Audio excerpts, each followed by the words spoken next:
Every liberal who voted for Mark Carney in the recent election should feel embarrassed because Mark Carney met with President Trump today and he proved he's not going to stand up to President Trump.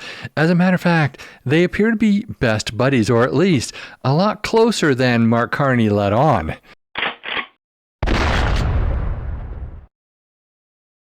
Welcome to my channel, y'all. I hope you're having a great day. Well, before we get into this video, I would like to invite you to like this video and share it out with as many people as you can. Also, subscribe to my channel if you haven't already. Really helps this content out, gets it out to more people, and it tells the YouTube algorithm that it's worthwhile. Now that that's out of the way, let's get to the topic of this video, which is Mark Carney and Donald Trump's meeting at the White House today. Ever since throwing his hat into the ring for liberal leadership, and then obviously during the election, Mark Carney has presented himself as being the guy who could stand up to Donald Trump and make a good deal for Canada, fight all these tariffs. Well, it appears that he isn't the guy after all. As a matter of fact, Donald Trump and him seem to be a lot closer than what was let on. And during the meeting in the White House today, Mark Carney didn't look like a guy who was standing up for anything, let alone for an entire country. Let's go to that meeting and then we'll talk about it. Thank you very much, everybody. It's a great honor to have Prime Minister Mark Carney with us. As you know, just a few days ago, he won a very big election in Canada. And I think I was probably the greatest thing that happened to him, but I can't take full credit. His party was losing by a lot, and he ended up winning. So I really want to congratulate him. It was probably one of the greatest comebacks in the history of politics, maybe even greater than mine, you know. But I want to just congratulate you. That was a great election, actually. We were watching it with interest, and I think Canada chose a very talented person, a very good person, because we spoke before the election quite a few times. So, did you catch that? As we spoke before the election, quite a few times. Now, we know that they spoke once. That's all that's been told to us. They spoke once on the phone before the election, but apparently they spoke quite a few times. And of course, Donald Trump took credit for Mark Carney being elected and seemed to be quite pleased with himself for that, because we all know he wanted Mark Carney to be elected because he wants somebody that he can step all over. And during this meeting, Mark Carney doesn't disappoint him because he really shows that he has no spine as far as standing up for Canada goes against Donald Trump. Let's go back to this meeting and we'll talk about it some more after. And it's an honor to have you at the White House and the Oval Office. And you see the new and improved Oval Office as it becomes more and more beautiful with love. You know, we handle it with great love, and 24 karat gold. That always helps too, right? Now, I thought that was a little bit odd. Now, he didn't say that Mark Carney's been in the Oval Office before, but I got the impression that's what he was hinting. You see the new and improved Oval Office, as if Mark Carney has been there before when it wasn't as new and improved as it is. Because we've seen this. We've seen the improvements, or at least part of the improvements in other conferences, but he has to mention to Mark, hey, you've seen the new and improved Oval Office now, as if he's been there before. Now, I have no proof that he's been there before, but it just seemed to give me that impression when I watched it. I don't know, maybe he hasn't been there before, and maybe you didn't get the same impression. Put it down in the comments. Do you think that Mark Carney has been there before? Is this his first trip to the Oval Office? Has he met Donald Trump at the Oval Office before? Just how close are these two individuals? I just want to congratulate you, and ran a really great race. I watched the debate. I thought you were excellent, and I think we have a lot of things in common. We have some tough points to go over, and that'll be fine. We're going to also be discussing Ukraine, Russia, the war, because Mark wants it ended as quickly as I do. I think it has to end. Now, this may be just the way that Trump speaks to people. He's being very familiar. He's calling Mark Carney Mark. He's not calling him Mr. Prime Minister or Prime Minister Carney. He's calling him Mark. Carney doesn't refer to Donald Trump as Donald. He refers to him as Mr. President in a very respectful manner. Of course, Donald Trump calls him Mark in a very familiar manner. Does that say anything? I don't know. Did he do the same with Justin Trudeau? Maybe he did, but I thought that he didn't really respect Justin, so that might have been the reason. But is there a different reason here? Do they know each other outside of this current relationship they have? I actually think they do. And we'll have maybe before we're going to, as you know, the Middle East, Saudi Arabia. We're going to UAE and Qatar.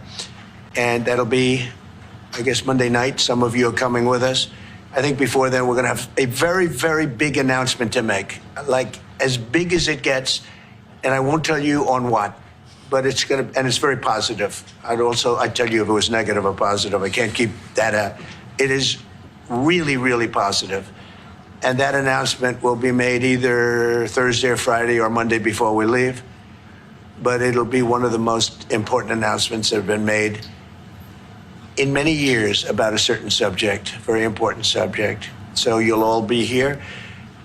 Mark, would you like to say a few words? Well, thank you, Mr. President. I'm on the edge of my seat, actually, for the big announcement. But thank you for your hospitality and above all for your leadership. You're a transformational president, focus on the economy with a relentless focus on the American worker, securing your borders, ending the scourge of fentanyl and other opioids, and securing the world. And I've been elected with my colleagues here, with the help of my colleagues here. I'm going to spread the credit to transform Canada. With a similar focus on the economy, securing our borders, again on fentanyl, much greater focus on defense and security, securing the Arctic and developing the Arctic. And the history of Canada and the U.S. is we're stronger when we work together, and there's many opportunities to work together. And I look forward to, addressing some of those issues that we have, but also finding those areas of mutual cooperation so we can move forward. So Mark Carney is on the edge of his seat in anticipation of every word that Donald Trump says. Of course he is. He's not actually an independent world leader. He's a puppet now of both the United States and the UK. And we're not going to go into the UK, although I do have a few things to say about that. I'll just hold on to those until maybe the king does the speech from the throne on the 26th. But when I was watching this news conference, it struck me that over half of the news conference, probably 2/3 of it, had nothing to do with Canada. And Mark Carney just kind of was a third wheel. He sat there, didn't say a lot. Whenever there was something to say, he almost was trying to ask permission to say something. He was definitely a subordinate, and not just a one level down subordinate. He was way down there, and he was sucking up to President Trump. This is not the man that all the liberals voted for. No, this guy is pretty spineless, and that's what I was getting from this entire press conference. He didn't want to challenge Donald Trump on anything. Well, that's what you get, liberals. You got somebody you thought would stand up to Donald Trump, and this is what you got. Is USMCA dead? No, it was actually very effective, and it's still very effective, but people have to follow it. So, that's been a problem. People haven't followed it. But it was a transitional step a little bit, and as you know, it terminates fairly shortly. It gets renegotiated very shortly. But I thought it was a very positive step from NAFTA. NAFTA was the worst trade deal in the history of our country, probably in the history of the world.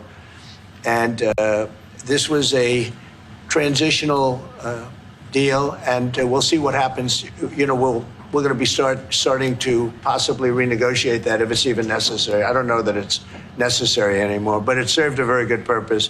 And the biggest purpose it served is we got rid of NAFTA. NAFTA was a very unfair deal for the United States. Very, very terrible deal. It should have never been made. It was made many years ago, but it should have never been made. Canada and the United States. Would you like to see your first trade deal be with Canada? Our neighbors in the world? I would love that. Look, I have a lot of respect for this man, and I watched him come up, in a sense, through the ranks when he wasn't given much of a chance, and he ran a really great campaign. He did a really great debate. I think that debate was very helpful. I was going to raise my hand. You know, I don't know if that's good or bad. I shouldn't say that. That might hurt you. But no, he ran a really great election, I thought. And yeah, something could happen. Something could happen. So he's been watching Carney come up through the ranks. I don't think he meant that he was watching Carney just since January. I think that he meant that he has known Carney and been watching him for several years, because Carney didn't come up through the ranks as far as the political ranks go. He just started at the top.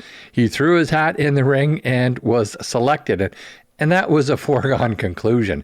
That was a sham of a leadership race. He was selected as the prime minister. So I think what Trump meant here is he's known Carney and has been watching Carney for quite some time. Or at least that's the impression I'm getting from those comments. Yeah, please. What's the top concession you want out of Canada? The top concession you want out of Canada? Concession? Yes, Friendship. but that's not a concession. No, we're going to be friends with Canada. Regardless of anything, we're going to be friends with Canada. Canada is a very special place to me. I know so many people that live in Canada. My parents had relatives that lived in Canada, my mother in particular. And no, I love Canada. I have a lot of respect for the Canadians. Yeah, please. Mr. President, and Mr. Prime Minister, I'd like to get your response to this too. Mr. President, you have said that Canada should become the 51st state. No. Well, I still believe that, but you know, it takes two to tango, right? But no, I do. I mean, I believe it would be a massive tax cut for the Canadian citizens. You get free military, you get tremendous medical cares and other things. There would be a lot of advantages, but it would be a massive tax cut. And it's also a beautiful, you know, as a real estate developer, you know, I'm a real estate developer at heart. When you get rid of that artificially drawn line, somebody drew that line many years ago with like a ruler, just a straight line right across the top of the country.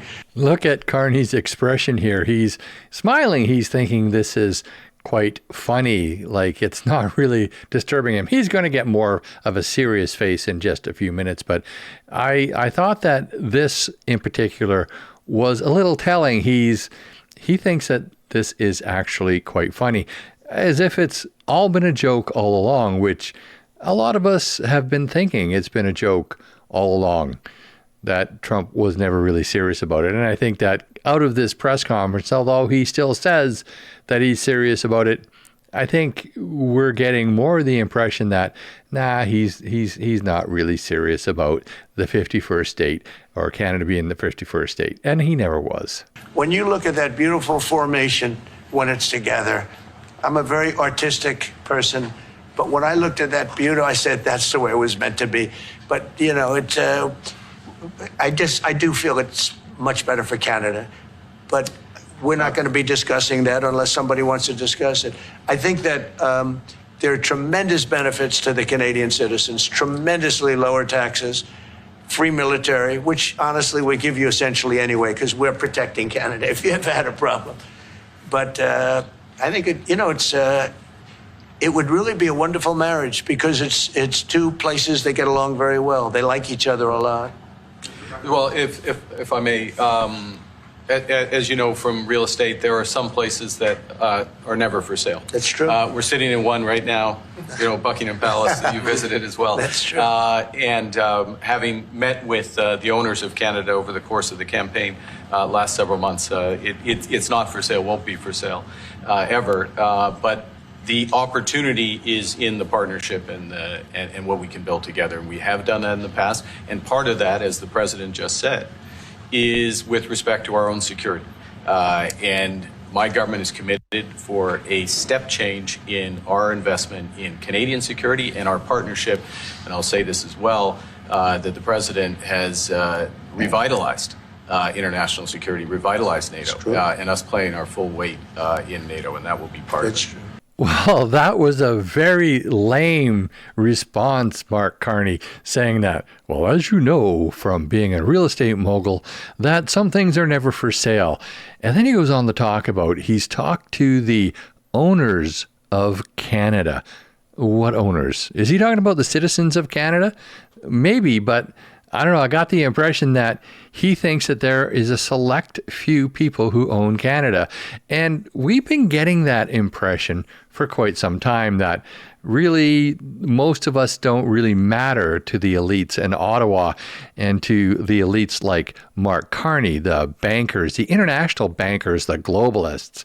That's what we've been getting. That's the impression we've been getting. Did he let that slip just now? Or was he talking about all of us in general? I don't know. I'm getting the impression that he let something slip. And then he goes on to praise Donald Trump and praise the relationship, of course. I don't think that this is the guy that a lot of you liberals voted for.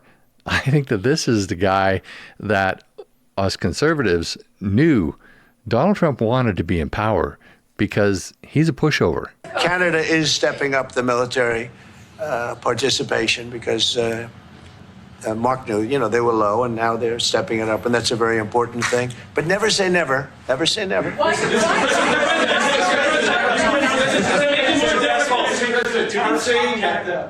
would it take to get the tariffs top of Canada? Well, we'll be talking about different things. Like, we want to protect our automobile business, and so does Mark. But we want to make the automobiles, and we want to. When you consider what Mr. Carney just said, that Canada is not for sale, does this make the discussion a little more difficult to start on? No, not at all. No, not at all. No, time will tell. It's only time. But I say, never say never. I've had many things that were not doable, and they ended up being doable, and only doable in a very friendly way. But if it's to everybody's benefit, Canada loves us and we love Canada. That's, I think, the number one thing that's important. But we'll see. I mean, over time, we'll see what happens. So, of course, Trump isn't going to officially give up on his 51st state rhetoric. He wants to keep this going because if he backtracked right now, he would lose face. And that's all that's happening here. He's never really been serious about 51st state. And of course, he's saying, well, over time, maybe he's just keeping it alive in case the situation in Canada changes, in case Mark Carney decides that he's going to resign over scandals. I don't know. But yeah, I think that this is a dead issue right now, even though Trump is trying to keep it alive. Sort of. Clarifying something you said on USMCA, is the U.S. prepared to walk away from that pact? From what pact? USMCA. No, it's fine. It's there. It's good. We use it for certain things. It's there. We have the USMCA is a good deal for everybody. I won't say this about Mark, but I didn't like his predecessor. I didn't like a person that worked for. She was terrible, actually. She was a terrible person. And she really hurt that deal very badly because she tried to take advantage of the deal, and she didn't get away with it. You know what I'm talking about. But we had a bad relationship having to do with the fact that we disagreed with the way they viewed the deal, and we ended it. We ended that relationship pretty much. The USMCA is great for all countries. It's good for all countries. We do have a negotiation coming up over the next year or so to adjust it or terminate it. Mr. President. I'll say a word on USMCA, if I may, Mr. President. It is a basis for a broader negotiation. Some things about it are going to have to change. And part of the way you've conducted these tariffs has taken advantage of existing aspects of USMCA. So it's going to have to change. There's other elements that are come, and that's part of what we're going to discuss. So Mark Carney just had to bite his lip there when Trump started talking about Twitchy Witchy and Trudeau. But I don't know, maybe he should have stood up for his friends. What do you think? Is he just going to let Trump walk all over his friends? Or are they really his friends? Or are they just disposable people from his past? Of course, Twitchy Witchy is still in his cabinet. Will she last in his cabinet? Will he get rid of her because Trump doesn't like her? I don't know. That's something we're going to have to watch for in the future. During the campaign, Prime Minister Carney talked about the American vitriol. How do you react if Canada decided not to shop in the American store as much as before and decided to partner with other countries? Well, we don't do much business with Canada from our standpoint. They do a lot of business with us. We're at like 4% And usually those things don't last very long. You know, we have great things, great product, the kind of product we sell nobody else can sell, including military. Look, we make the best military equipment in the world, and Canada buys our military equipment, which we appreciate, but we make the best military equipment in the world by far. The missiles, the submarines, everything we have is really top notch. Canada, it does a lot more business with us than we do with Canada. Yes, we do. And our economy relies far more on the United States than their economy does on us. But they still have a significant trading relationship with us. He's kind of underselling it there. But okay, fine. You're underselling it. That's actually part of a negotiation, isn't it? You undersell the need for the other party. That's what he's doing here. He's underselling his need, or the American need, for Canada. And I get that. It's a negotiation ploy. Now, I've cut out most of the things that were not related to Canada, but I'm going to insert one thing here because it is kind of related to Canada, and I laugh at how he refers to Gavin Newsom because that's actually a little bit funny too. So here he's going to talk about a train that was being built between San Francisco and Los Angeles and how it was royally screwed up. And after he talks about it, we're going to talk about it. But it was not built in a professional manner. By the way, nor was in California a little train going from San Francisco to Los Angeles that's being run by Gavin Newsom, the governor of California. Did you ever hear of Gavin Newsom? He has got, that train is the worst cost overrun I've ever seen. It's like totally out of control. So then they said, all right, we won't go into San Francisco. We'll stop 25 miles short. And we won't go into Los Angeles. We'll stop 25 miles short. It's hundreds of billions of dollars for this stupid project that should have never been built. And then they realized that it would have been a lot less costly if we just gave limousine service back and forth and gave it free. They would have saved hundreds of billions of dollars. They have airplanes that go there for one 1/100th the cost, and they have cars. They have a thing called the highway that goes back and forth that's not fully utilized. And they got involved with this project. And Gavin, you know, I always liked Gavin. I had a good relationship with him. I just got him a lot of water. You know, I sent in people to open up that water because he refused to do it.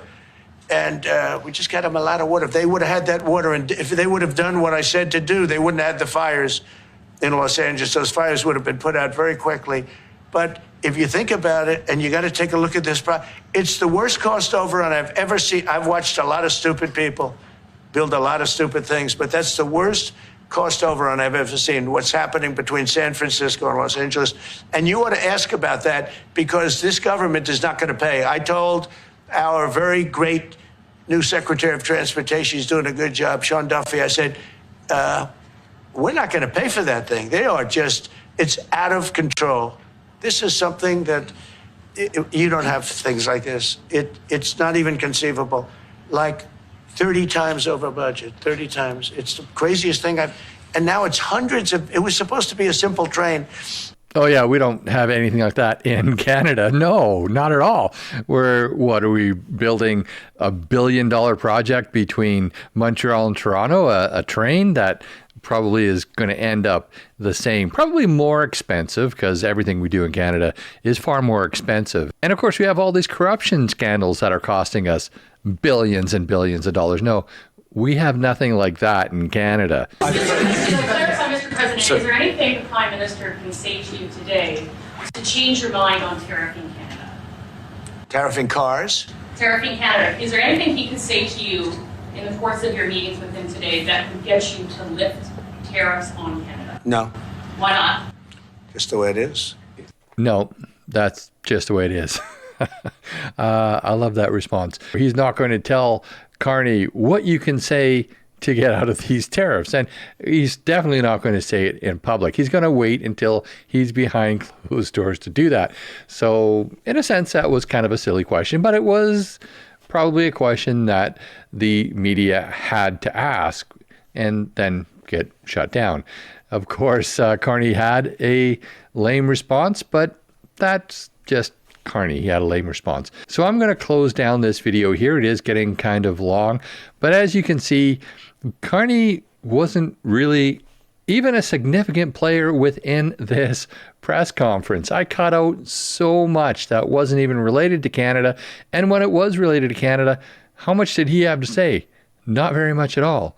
He just kind of rolled over and allowed the president to basically steamroll him. But that's what you get when you hire somebody like Mark Carney, and who really, I believe, has a previous relationship with Donald Trump. And Donald Trump wanted him to be in Ottawa, wanted him to be the prime minister, because he knew Carney and he knew he could get things from Carney.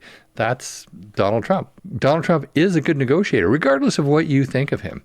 I think that he's good president for the United States, and Canada will see some residual benefits from that. But he's not our president. He's not our prime minister. Mark Carney is. And Mark Carney's not doing his job very well so far. Now, of course, he's only been the prime minister for a week. I don't count the time that he was installed. He's only been the prime minister for a week. So maybe we should give him time. I just don't know that we have time to give him, because I don't think Canada will last long enough for Carney to prove his worth, because I don't think he is worth anything. But that's just my opinion. I'd love to know what you think. Put your comments down below. And while you're at it, please like this video, share it with your friends and on social media. And if you haven't already, please subscribe to my channel and hit that bell notification so you never miss another video. Also, please join me on Thursday evenings at 6 p.m. Pacific time for my live stream on both YouTube and Rumble. Also, I'm going to be starting a new live stream every day once Parliament is in session on one of my other channels, Cavalryman Live. I'll be live streaming question period and a lot of the committees, so tune in for that. Finally, if you wish to get your Canadian firearms license, I teach the required courses. So if you want to take a course from me and you reside on Vancouver Island, there are links in the show notes of this video to my website where you can sign up for one. I am trying to fill up a course for May the 24th and the 25th, so if you're interested in that course, again, follow the links and sign up for one. Thanks for watching, and I'll see you in the next video.